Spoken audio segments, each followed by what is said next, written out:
ঋণের বোঝায় যারা জর্জরিত, বিষ্ণু ইসলাম চমৎকার একটা দোয়া শিখিয়েছেন। আমাদের অনেকে ঋণের বোঝায় জর্জরিত, আছে না নাই? এদিকে কেউ আছেন? থাকলে হাত তোলার দরকার নেই, থাকলে এই দোয়াটা পড়বেন। এক সাহাবীর নাম আবু উমামা, নামাজের ওয়াক্ত ছাড়া উনি মসজিদে যেয়ে বসে আছে। বিষ্ণু বললেন, কিরে আবু উমামা, নামাজের তো ওয়াক্ত হয় নাই, মসজিদে কি? সাহাবী বলে, হুমুমুন লাজিমাতনি ওয়া দুয়ুন। নবী গো, ঋণের বোঝায় এমন টেনশনে আছি, ঘরে থাকতে পারলাম না, মসজিদে চলে আসছে। বিষ্ণু বলেন, আমি কি তোমার এমন একটা দোয়া শিখাবো যেটা বললে আল্লাহ তাআলা তোমার ঋণের বোঝা হালকা করে দিবে?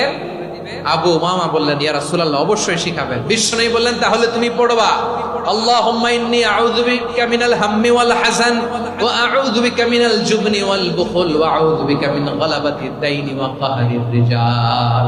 ও আল্লাহ, তোমার কাছ থেকে দুশ্চিন্তা থেকে পানাহ চাই, কৃপণতা, ভীরুতা, অলসতা, কার্পণ্যতা, এই সব কিছু থেকে, মানুষের কঠোরতা, আমার উপর মানুষের আধিপত্য এবং ঋণের বোঝা থেকে পানাহ চাই। এই দোয়াটা যখন বিষ্ণু শিখাই দিলেন, আবু উমামা বারবার এই দোয়া পড়েন, আল্লাহুম্মা ইন্নী আউযু বিকা মিনাল হাম্মি ওয়াল হাযান ওয়া আউযু বিকা মিনাল আজজি ওয়াল কাসাল ওয়া আউযু বিকা মিনাল জুবনি ওয়াল বুখল ওয়া আউযু বিকা মিন গালাবাতিদ দাইনি ওয়া কাহরির রিজাল। আবু উমামা বলে, এই দোয়া আমি পড়তে লাগলাম। কিছুদিন পরে দেখা গেল বিষ্ণু নবীর শেখানো এই দোয়ার বদৌলতে আল্লাহ তাআলা আমার সব ঋণ পরিশোধের ব্যবস্থা করে দিয়েছেন।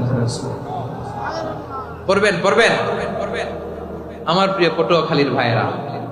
বিশ্বনবীর জামাতা সাইয়্যিদিনা আলী রাদিয়াল্লাহু তাআলা আনহুর কাছে এক লোক এসে বলে, হে আলী, ঋণের বোঝায় আমি জর্জরিত, আমার কিছু অর্থ দিয়ে সাহায্য করো।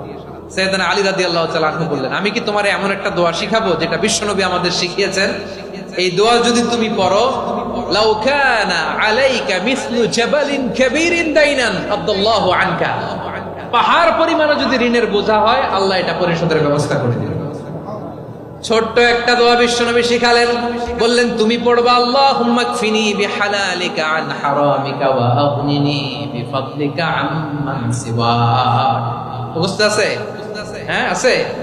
আল্লাহুম্মা কফিনি বিহালালিকা আন হারামিকা, আল্লাহ তোমার হালাল দিয়ে আমাকে পরিতুষ্ট করো, হারাম থেকে বাঁচিয়ে রাখো, আর তোমার অনুগ্রহে মানুষের মুখাপেক্ষী যেন আমি না হই, আমি যেন সবসময় তোমার মুখাপেক্ষী হই, ওই তৌফিক দিও। সুবহানাল্লাহ পড়েন।